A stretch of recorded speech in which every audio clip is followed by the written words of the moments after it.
أملي في هواك بيروح وانت الدواء للعين. يا حبيبي الروح اللي واخدنا اللي فين، أملي في هواك بيروح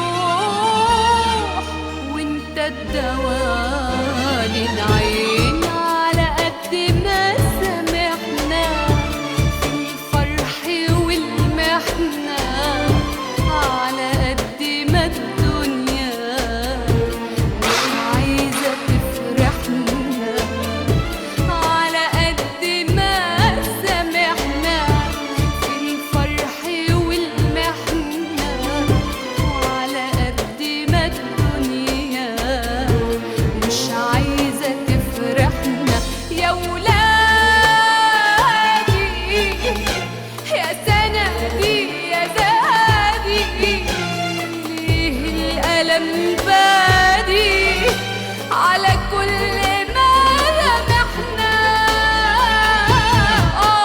يا حبيبي الروح اللي واخدنا اللي فين، أملي في هواك بيروح وانت الدواء للعين.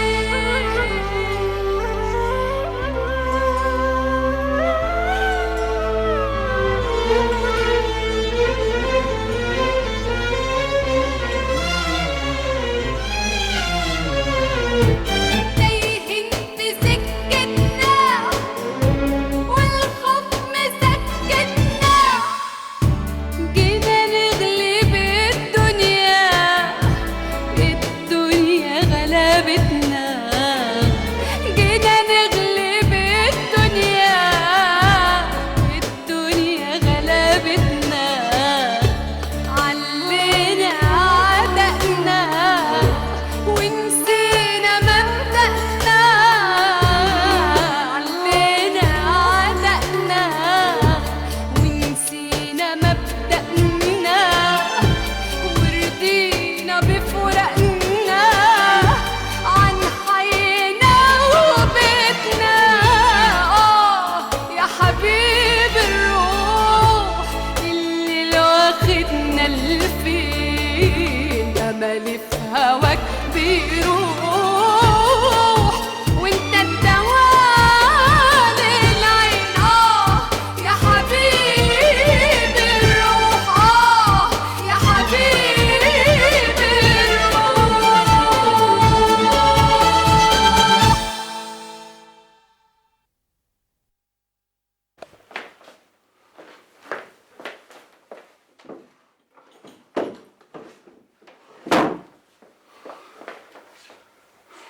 معقولة؟ إبراهيم، حميدة، يا إبراهيم، حميدة، أنتوا فين؟ يا فندم يا سعادة الباشا. مين شال هدوم الدكتورة من الدولاب؟ أصل أصل إيه؟ ما تنطقي. الست الدكتورة لمت هدومها وهدوم الست ميادة وسابت البيت ومشت. سابت البيت؟ يعني إيه سابت البيت؟ وإزاي ما تكلمونيش؟ سعادتك هي اللي طلبت مننا كده وبعدين قالت انها هتعيش مع ابنها مختار. إمتى حصل الكلام ده؟ تقريبا المغربية. طب امشوا من قدامي، أنا ليا حساب تاني معاكم. انا مش قلت لك البيت ده هيتخرب وهو اتخرب؟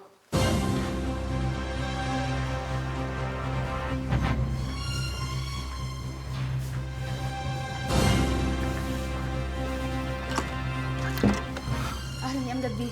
أهلا بيك يا ميادة، أخبارها إيه؟ الحمد لله كويسه، بس الدكتوره روح اخدتها معاها وقالت هي هتكمل علاجها. إيه؟ يلا يا حبيبة ماما عشان تاكلي وتبقي كويسة.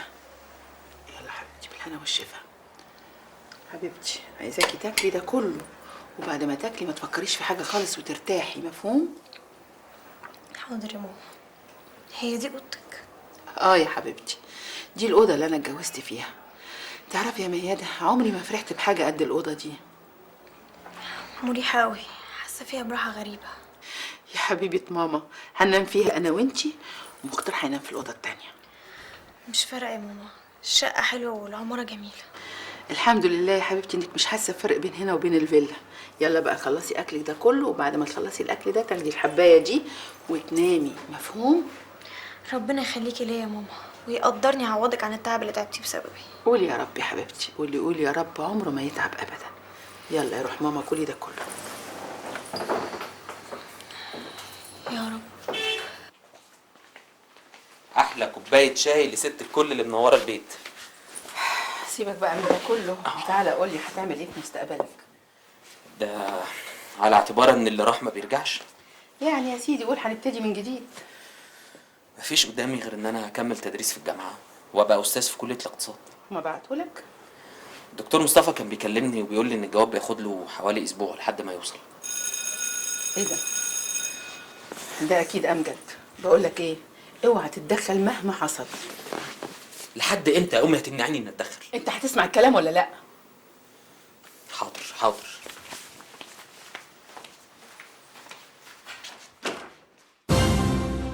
عم سكتي. اقدر افهم ايه اللي انت بتعمليه ده؟ كان لازم يحصل من زمان. هو ايه ده اللي كان لازم يحصل من زمان؟ ايه الداعي؟ الدواعي كتير قوي يا امجد. من بعد موت صلاح اتكشفت الحقيقه كلها، وخداعك وكذبك وكل ده اتكشف. بلاش كلام فارغ ويلا ارجعي على البيت. احنا خلاص انتهينا يا امجد، كل شيء انتهى. يعني ايه كل شيء انتهى؟ انت اتجننتي ولا ايه؟ يعني مش هيجمعني بيك سقف واحد بعد النهارده يا امجد، ومش هتقف قصادي تاني. اقدر اعرف الاسباب ولا كده من باب للطاق؟ الاسباب كتير قوي يا امجد، واولها سرقتك لاملاك ابني، واخر حاجه جوازك من دينا. انا ما سرقتش حد، انا رجعت حقي. انت كذاب وانا مش هسيبك. انت تسكت خالص، انت فاهم ولا لا؟ انا مش قلت لك تخرس خالص؟ ثانيا انا جوازي من دينا ده حقي الشرعي، لكن اللي انت بتعمليه ده مش من حقك. ايه؟ لا، من حقي يا امجد، وهتطلقني غصب عنك، رضيت ما رضيتش هتطلقني يا امجد. لما ترجعي لي المصنع الاول، ولا انت فاكره انك انت خلاص ضحكتي عليا عشان انا كملت لك المستشفى؟ بفلوسي وفلوس ابني، وهاخدها منك غصب عنك يا امجد. الظاهر ان انت بعد السنين دي كلها لسه ما عرفتنيش كويس. لا، عرفتك كويس قوي يا امجد، ومش هتقدر تقف قصادي المره دي. هتخسري يا روح، صدقيني هتخسري. استنى عندك، ما تمشيش قبل ما تطلقني يا امجد.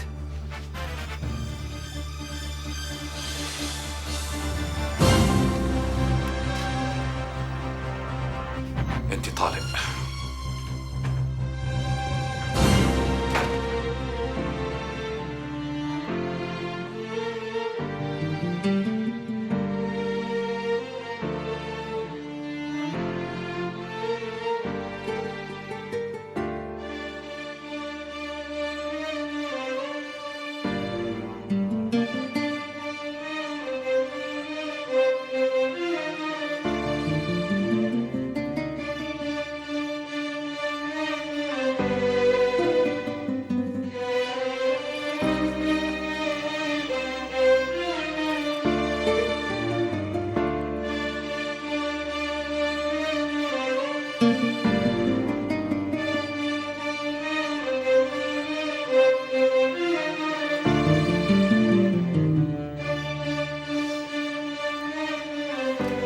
ليه يا بابا كده؟ ليه تسمع كلامها؟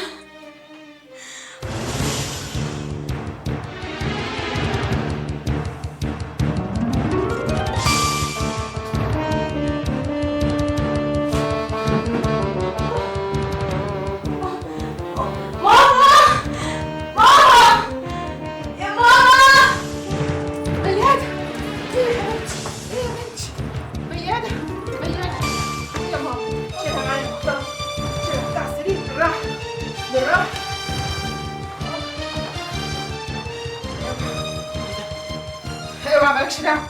اطلع بره، اطلع بره، ده في دم كتير قوي يا ماما. اطلع بره، قلت لك اطلع بره واقفل الباب. مفيش حبيبتي.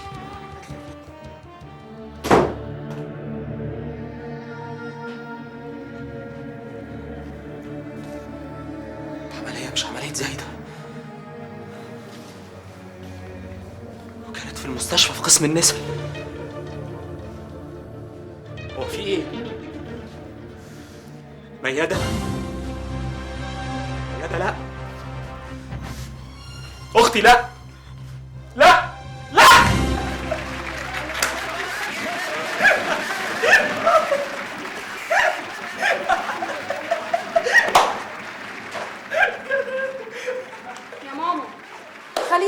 التلفزيون، الناس تقول علينا ايه؟ عندهم ميت فرحانين؟ والله يا بنتي انا مش عارفه اعمل ايه معاه، ده انا غلطت. اوعي.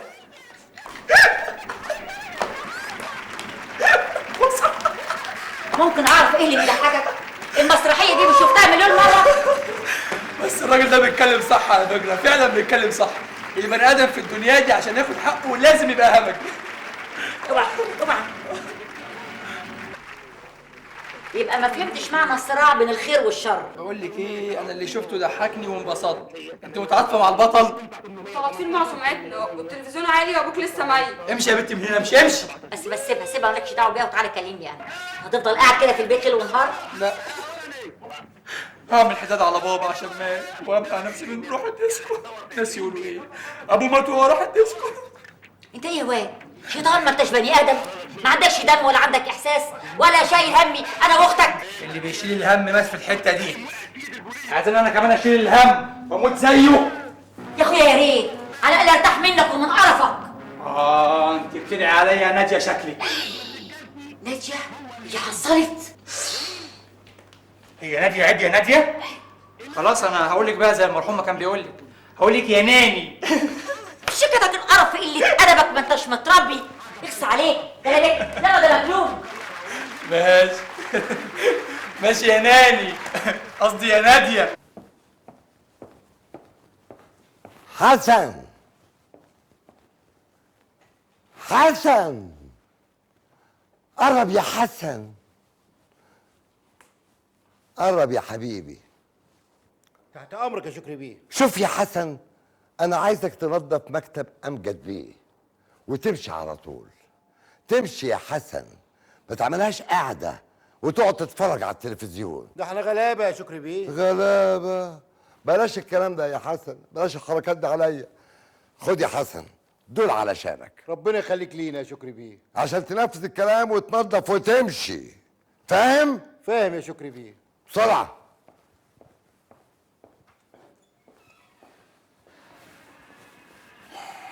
امجد باشا، اعمل لي فنجان قهوه بسرعه. ايه يا باشا في ايه؟ ده انا كنت لسه ماشي. لو عايز تمشي يا شكري امشي، انا جاي اقعد مع نفسي شويه. ما هو انا نفسك يا سعاده الباشا، اقعد معايا. انا ما اقدرش اسيبك يا فندم، ده احنا يا نعيش سوا يا نموت سوا. انا طلقت روح، طلقتها يا شكري. مش قادر اعرف اذا كنت انا صح ولا غلط. حد برضه يطلق روح؟ طب وليه كده يا باشا؟ ياما حصلت خلافات عمرها ما توصل للطلاق. فجأة لقيتها عارفة كل حاجة، عارفة عن سرقة الملف، عارفة عن جوازي من دينا، عارفة كله. طلبت الطلاق، ما قدرتش اقول لها لا. خسارة، خسارة كبيرة قوي لها طبعا. الخسارة ليا انا يا شكري. روح هي كانت مكسبي الوحيد، واي مكسب غيرها خسارة. زعلتني قوي قوي يا باشا.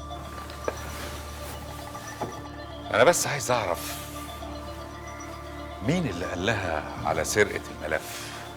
قطعا ابنها يا باشا، لأنه هو الوحيد اللي عارف إن أنا اللي سرقت الملف. الملف هنا ممكن تطلع عليه وبعدين تتصرف فيه. طب برضه انا عايز اعرف مين اللي قال لها على جوازي من دينا. يبقى مفيش غير دينا نفسها، مع ان انا حذرتها اكتر من مرة. دينا موجودة هنا يا باشا، ممكن تسألها بنفسك، مع إنها ضمن حقها تماما، لأن حقها ببطنها. اللي ممكن تعملها هي دولة. قصدك يعني ان عادل ما قدرش يسيطر عليها؟ مين يسيطر على دولة يا باشا؟ ده غزرائيل نفسه ما يقدرش. تحب سيادتك نحطها تحت السيطرة؟ لا لا لا لا لا, لا. كده بقى يبقى اسمنا قدمنا مكافأة كبيرة قوي لعادل وهو ما يستاهلهاش. بقول يا شكري، تعالى معايا.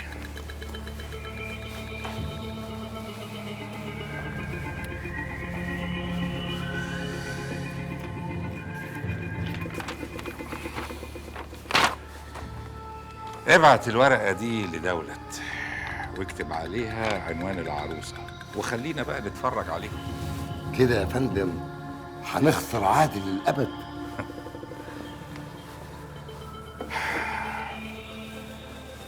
خلينا نشوف دولت بقى هتعمل ايه. يبقى يا باشا يا هتقتله يا تسجنه وتسحب منه المستشفى وترميه في الشارع. وهو المطلوب يا سي شكري. افهم يا باشا. هشغله عندي، هخليه يمسك المستشفى بدل روح، عشان تعرف ان الله حق، انها كانت عايشه في نعيم. هو مصيبه انه بيشتغل عند امجد وهو اللي مسفره فرنسا. والله لو راح اخر بلاد المسلمين ما هسيبه. بقول لك ايه، احنا عايزين نلم الموضوع ونسطر اختك. نلم؟ هو الشرف بيتلم يا امي؟ اللي حصل حصل، هنعمل ايه؟ اختك غلطانه.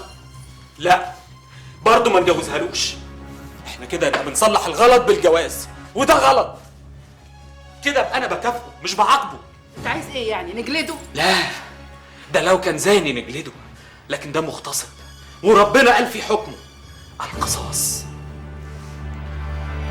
وده بقى لا حكمي ولا حكمك، ده حكم ربنا. ربنا شديد العقاب، ربنا هيعرف ياخد بطارنا كويس قوي. خلاص يا دينا هانم، دي مش حكايه. اخر حاجه اتوقعها يا شكري اني امجد يشك فيا انا. يا حبيبتي انا مش بشك فيكي ولا حاجه، كل ما في الامر ان انا عايز اريح ضميري قبل ما ابعت الورقه دي لدولت. اكيد دولت هي اللي قالت لها. خلاص يا شكري، بكره الصبح الورقه دي تكون عند دولت، عايزها تخش مكتبها تلاقي قسيمه جواز عادل قصادها. يا سلام يا سلام على جمالك يا امجد باشا، يا سلام. تعرف ازاي تصطاد في الميه العكره. شكري وانت خارج دلوقتي ابعت لي السواق. تحت امرك يا باشا، تحت امرك. سهره سعيده يا فندم، عن اذنك. اتفضل. قولي بقى يا امجد، انت عايز السواق ليه؟ علشان ياخد شنط هدومك يوديها الفيلا عندي. ولا انت مش عايزه ابننا يتولد في فيلا ابوه؟ حبيبي انت هتوديني الفيلا وانام في اوضه روح؟ لا بقى، انا مش بديله ولا استبني لواحده تانية. يا حبيبتي لا واحده تانية ولا واحده تالتة، انا عندي اوضه خاصه بيا انا لوحدي محدش بيخشها، وصدقيني لما اقولك ان روح عمرها ما نامت فيها. خلاص يا حياتي، ما دام انت عايز كده انا ما عنديش مانع. اهم حاجه ما لاقيش في الفيلا حاجه تفكرك بيها. ماشي يا ستي. امجد انا ليا طلب عندك. اموري. ممكن اروح الفيلا في عز النهار وكل الناس تعرف اني مفيش هانم غيري؟ ممكن.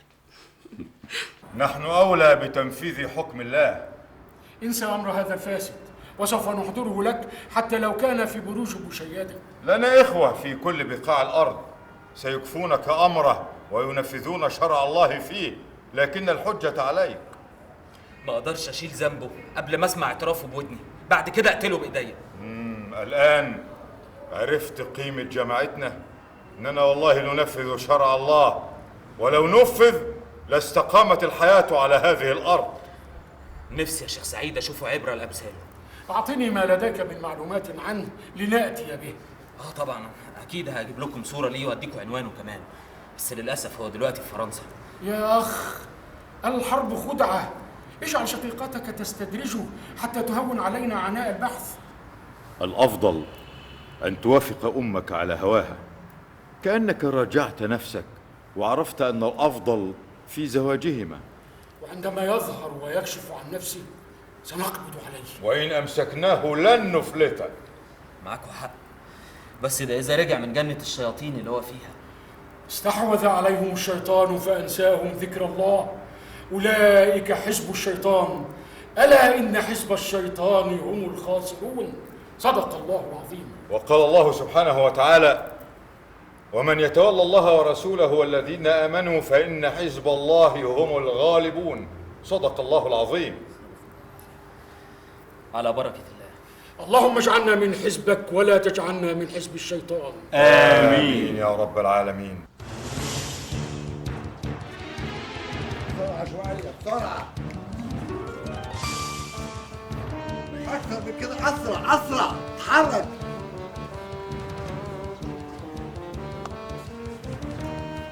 وضرب الشجرة دي. أيوه هيك.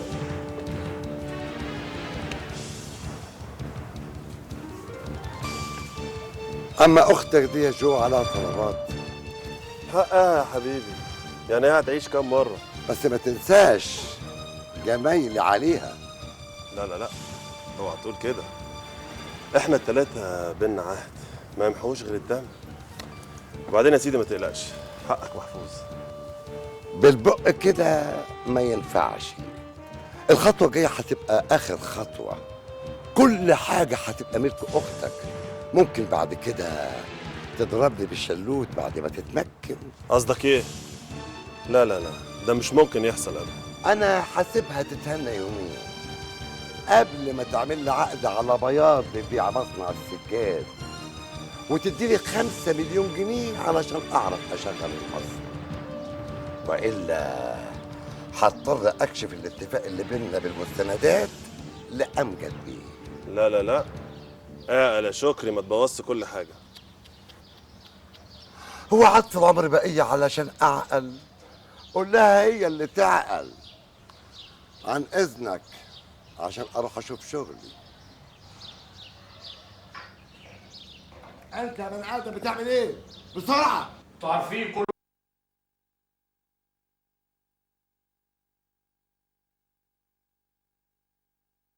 واحدة فيكم هتقف فين وهتعمل ايه؟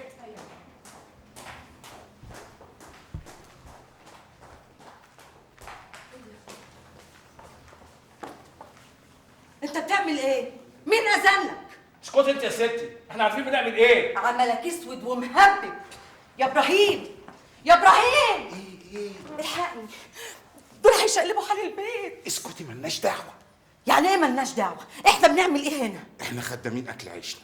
يا سلام، يعني نسيبهم يلخبطوا في الدنيا فوق وتحت ايه؟ دي اوامر دينا هانم، الهانم الجديده. وبعدين المثل بيقول اربط الحمار مطرح ما يعوز صاحبه. عن ابوه ما اتربط.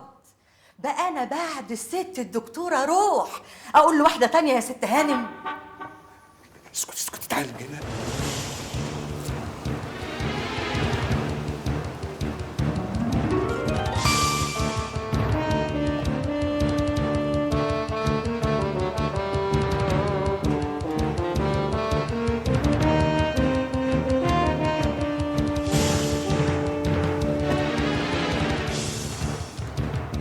نورت بيتك. أهلا أهلا أهلا أهلا أهلا يا هانم. أهلا. أرجو إن مجهودي المتواضع ينال رضا سعادتك. ميرسي يا شكري. اتفضلي. اتفضلي يا هانم.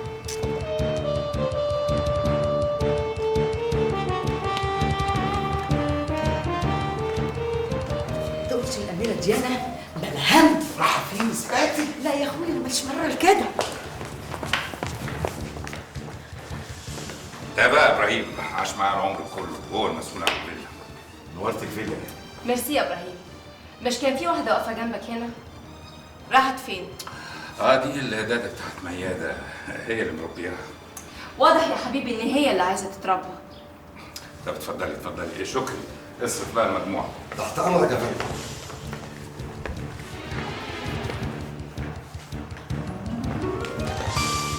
روحي. ايه رايك؟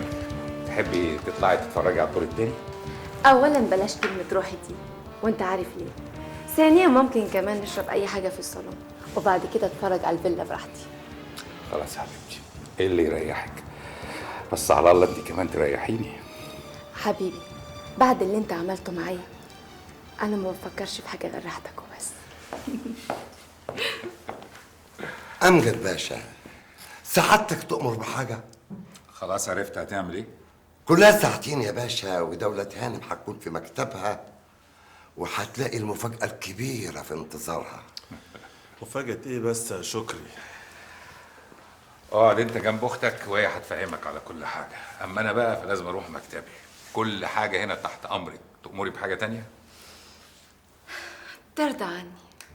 لا لا لا لا لا لا، أنا ما أقدرش على كده أبدا.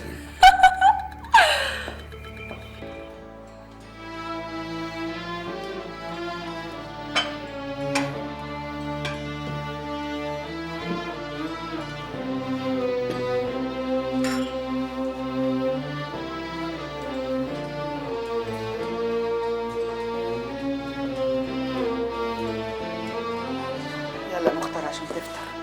انا هخش اجيب اختك ومش عايزه كلمه معاها. ربنا يعلم هي فيها ايه.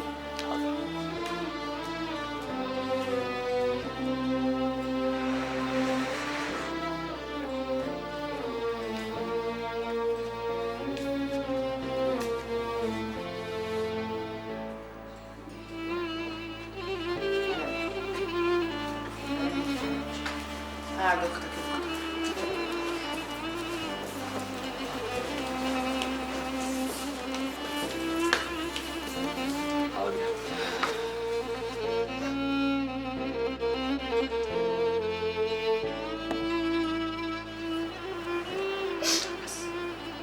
ما تعيطيش، قسما بالله ما هعتق. وبعدين بقى احنا مش قلنا ننسى الموضوع ده خالص؟ انا مستاهلش حبكوا ده. هو اللي ما يستاهلش الرحمه حتى. ممكن بقى تسكتوا ما تتكلموش في الموضوع ده خالص؟ دي مشكلتي وانا هعرف احلها كويس. ماما اوعي حضرتك تقولي لي نجوزها له والكلام الفاضي ده. وما تعارضنيش يا مختار، هيتجوزها وهيطلقها ونخلص من الموضوع ده بقى. كلام ماما صح يا مختار علشان خاطري. ماشي. طيب هنجيبه ازاي من فرنسا؟ دي مسؤوليتي انا هعرف اجيبه ازاي، وعشان نعيش كويس في البيت ده مش عايزه حد يعارضني في الموضوع ده خالص. ايه ده؟ مين اللي هيجي دلوقتي؟ مش عارف، دي حتى مش خبطة الشيخ امين. السلام عليكم. وعليكم السلام، ازيك يا حميد؟ الحمد لله. اهلا. ست الدكتوره روح. ازيك يا حميد؟ وحشاني. ازيك يا حميد؟ وحشاني وانت قوي. كمان. انت ازيك؟ ست ميادة، ألف سلامة عليكي يا حبيبتي. بالراحه عليها شويه يا حميد عشان عامله ازاي ده.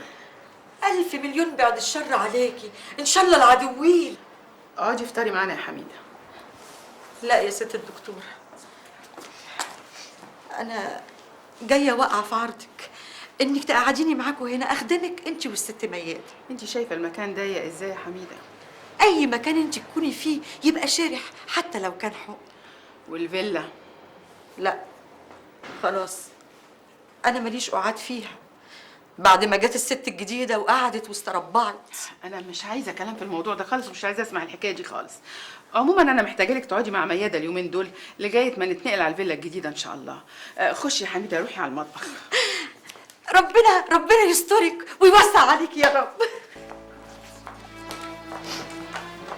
اخص عليك يا بابا ليه كده؟ شفتي بقى، لما انا كنت مصره على الطلاق كان عندي حق. خليه يتمتع بفلوس ابويا لحد ما نتحاسب. بقول لك ايه، انا مش عايزه كلام في الموضوع ده خالص، وكمان مش هفطر.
الله، امال الدكتوره فين؟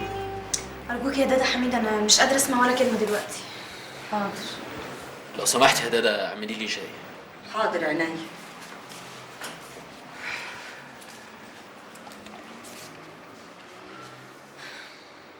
وبعدين يا مختار، احنا لازم نشوف ماما. شوف هنعمل لها ايه يعني يا ميادة؟ اهي دخلت وقفلت الباب عليها، لما تروق تخرج لوحدها.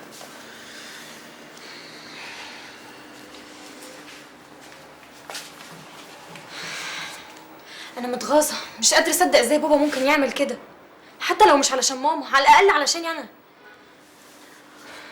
ويا ترى مصدقه ان هو مديون بتمن المؤسسه كلها لابويا ولا لا؟ بصراحه لا، بس انا مبقاش يهمني اي حاجه.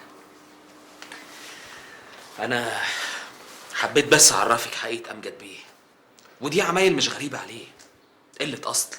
مختار ارجوك، انا تعبانه ومش حمل اي تعب تاني. انا بتمنى الموت ومش طايلاه، شفته مرتين وبرضه مش طايلاه. ادعي لي بقى اموت وارتاح. معلش يا حبيبتي، معلش. كرهي لامجد بيه نساني ان ابوكي.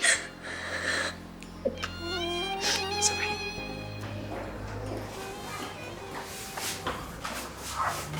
حبيب قلبي يا قمر، وحشتني. عادل، خليكي زي ما انت، اوعي تتحركي كده يا عادل. سيبني قاعدة في المستشفى كل ده، أنا زهقت قوي. غصب عني يا نور عيني. لازم الحذر، والا لو دولة اتشمت خبر أنت بتخاف منها أو كده ليه يا عادل؟ محاسماني واخد عليا ورق ممكن ترجعني بيه تحت خط الفقر وابقى شحات من تاني. قلبت الفيلا ما خليتش حته ومع ذلك ما اعترضتش فيه. خلاص يا عادل، إحنا مش عايزين حاجة، كفاية عننا المستشفى، طلقها بقى واخلص. العملية معقدة فوق ما تتصوري. منه لله كاظم، في ساعة زمن ممكن يخلي كل اللي معايا ده يرجع لدولة وابقى مديون لها كمان. مش فاهمة يا عادل. مش مهم انك تفهمي، المهم انك تتحملي، واوعدك قبل ما تولدي هتبقى كل حاجة في ايدي. نعمل خطة ما تخرش المية. كل الورق اللي عامله كاظم ده مش هيبقى له ولا اي قيمة. عادل أنا زهقت وخلاص، الدكتور قال إن الحمل اتثبت الحمد لله. معلش يا حبيبي، انا عايزك اصبري شوية. كفاية انك تعرفي ان دي اخر فرصة ليا اني اكون اب. اخر تحليل عملته النتيجة كانت 0. فاهمة يعني ايه؟ معنى ذلك ان اللي في بطنك ده هو اخر امل ليا في الدنيا.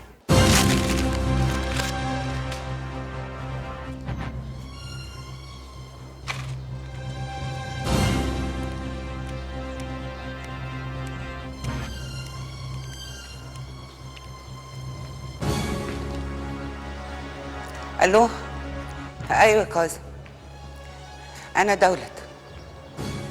بقول لك ايه، هات ملف عادل وتعالى لي على طول. ايوه عادل جوزي يا اخي. ايوه هات لي كل الاوراق اللي ليه واوراق المستشفى كمان. اقول لك ايه، طلع نمرود. ايوه عادل، انا اللي طلعته لفوق لكن طلع قليل الاصل. التفاصيل هبقولها لك بعدين. يلا.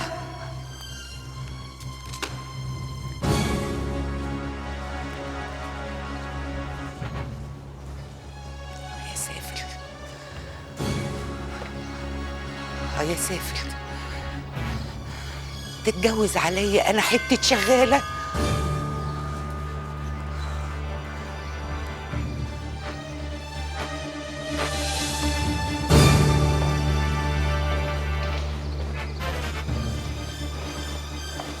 صباح شريف دولة هانم. انت اللي بتشتغل عند امجد باشا؟ شكري، تسمحي لي يا هانم اقبل ايدي؟ ميرسي يا شكري، كلك ذوق. وفي حد يا هانم يشوف الايادي الكريمه ديت ويقدر يقاوم اغراء تقبيلها؟ الايد يا هانم هي اللي بتعطف على اليتامى والمساكين. جميل، كلامك جميل يا شكري. اتفضل. ها، طلباتك ايه؟ انا جاي يا هانم اقدم الاعتذار نيابة عن امجد باشا، واقدم فروض التراضي والطاعة من اجل التسامح والرضا ولم الشمل. وايه الترضية بقى اللي ممكن يقدمها لي امجد؟ كل اللي تأمري بيه يا هانم مقابل اللي هو عايزه. يعني عايز مساندتي انا وعيلتي عشان ينجح في الانتخابات، مش كده؟ ايه ده؟ ايه ده؟ ايه العبقرية دي؟ ايه الذكاء ده؟ هو ده يا هانم. انت عارفة يا هانم الانتخابات هيتفتح باب الترشيح فيها بكرة، وهو هيرشح نفسه، ورافض تماما انه يرشح نفسه الا بإرادة ورضا سيادتك. كويس قوي ان عارف ان مش هيقدر ينجح في الدايرة بتاعتنا الا بإرادتي. طب وايه اللي يرضي إرادة دولة هانم وهو ينفذه؟ تفتكر يعني اكون قاسية شوية لو طلبت منه يطلق مراته؟ معقولة؟ معقولة يا هانم؟ يا هانم دي قسوتك هي الحنان كله.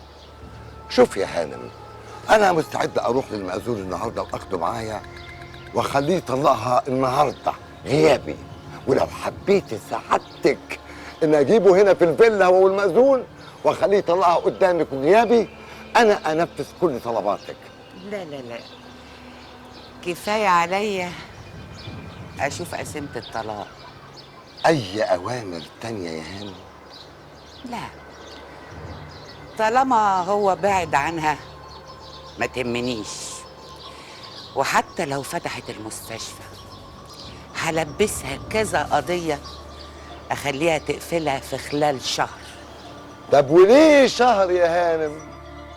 ما نطلع قرار تاني بحرمان روح من المستشفى، ولو حبيتي كمان نطلعها خالص نطلعها وتخش سعادتك شريكة وتبقى المستشفى كلها تحت إدارة الدكتور عادل.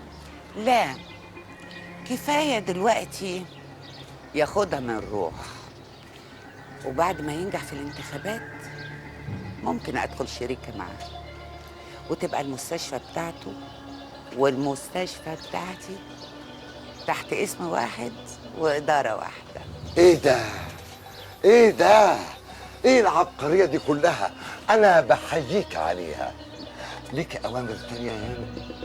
لا، بس يتنفذ فورا وبدون خداع، وأقول له بكده يبقى ضمنت أصواتي وأصوات عيلتي كلها وأصوات كل بني آدم بياكل لقمة عيش عند حيدر باشا.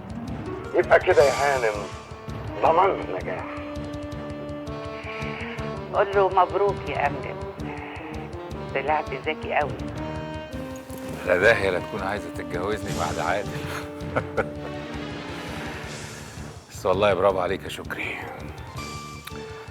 يا مليون خسارة يا روح، ضيعتي نفسك. السلام عليكم. عليكم السلام ورحمة الله وبركاته. أنا جيت أخيرا. أنا إيه، هنطبخ ولا إيه؟ فكرك يا ست الدكتورة تقدري تعيشي هنا من غيري ولا كنتي تقدري؟ انا عشت هنا احلى سنين عمري. زمان حاجة ودلوقتي حاجة تانية. طب يلا يا رغاية روحي على مطبخك يلا. حاضر.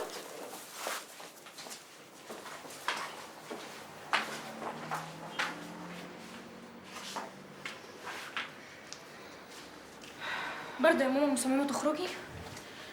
انا مش هتاخر يا حبيبتي، على بال ما تخلص لكم الاكل هكون جيت على طول. يعني ضروري المشوار ده؟ يا حبيبتي لازم اعمل فاكس البرهان عشان يلغي العقد مع ابوكي. بس أنا عايز حضرتك تكوني مستعدة لأي حركة خيانة من أمجد باشا، لأنه أكيد هيطالبك بالديون. ما هو ده اللي مخوفني وراعبني. هي القيمة بالعملة الصعبة؟ لا، بس من ضمنها السجاد المخزون اللي انا بعته، وعلشان ابيع المصنع لازم اسدد لامجد 5 مليون وانا صرفتهم على المستشفى الجديده. يبقى أكيد هيطالبك بالديون. لان اكيد المعلومات دي دلوقتي وصلت له، وانت عارفه طبعا هو ما بيفوتش فرصه. مش ممكن بابا تكون صورته وحشه بالشكل ده. وحشه؟ استغفر الله العظيم. لا يا شيخ، هو اللي يسرق ورث يتيم ويشهد زور يبقى حلو ولا وحش؟ ماما، انا عايز حضرتك تاخدي حذرك منه كويس جدا. انت مالكيش في المعاملات التجاريه. مش انت الاول على كليه تجاره؟ ما تساعده. ما ينفعش يا حبيبتي، لان اللي انا كنت بستعين بيه بقى ضدي. بس انا واثقه يا ماما ان بابا عمره ما يضرك. يضرك ليه؟ هو في حد عاش معاه قدك؟ الزن على الودان امر من السحر. المهم يا مختار، تدي دواء لاختك وتخلي بالك منها. حاضر. يلا هسيبكم بقى، سلام عليكم. عليكم السلام ورحمه الله وبركاته. ما رحتش معاه ليه يا مختار؟ تعالي، انا عايز اقعد اتكلم معاك شويه. اقعدي.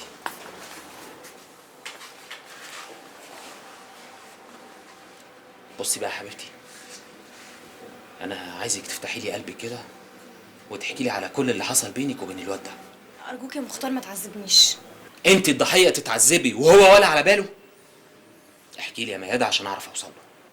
بشرط تنفذ كلام ماما، لان هو ده الحل الوحيد المنطقي، لكن اي حل تاني مش هيرد لي كرامتي. يا بنتي، هو كده كده جوزك قانونا، لكن شرعا لا، لان جوازكم ما ينطبقش عليه الشروط الشرعيه، لان انتوا اتجوزتوا في السر من غير ما اهلك يعرفوا. علشان كده بقولك ان رأي ماما هو الصح. ميادة، قولي لي حبيبتي، وبعد كده اللي فيه الخير يقدمه ربنا. ماما. نعم. ميادة بتكلمني. طب وانا مالي؟ خدي بس رد عليا كأني مسافر. تعرفي اذا كانت هي ولا ابوها، عايز اعرف مكان. معلش. الو، مين؟ ميادة مين؟ لا يا حبيبتي، حسام مسافر وسايب الموبايل. تحب لو اتصل من فرنسا اقول له حاجة؟ ايه؟ ايه؟ لا حول ولا قوة الا بالله. معلش يا بنتي، معلش. ايوه انا عارفة كل حاجة، ايوه. حسام موجود قدامي اهو. امشي كلم مراتك.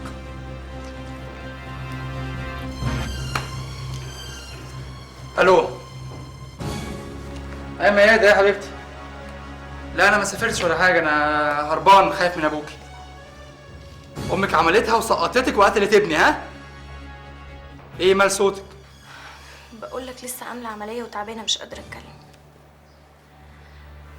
انا كمان زيك بالظبط، هربانة من البيت وقاعدة عند اخويا مختار. يا ريت تقدر تيجي عشان نحل المشكلة بتاعتنا. ماما لقيت لها حل كويس. طبعا ماما عرفت، بس بابا هو اللي لسه معرفش. عشان كده هربتني عند اخويا مختار لغاية ما اخف.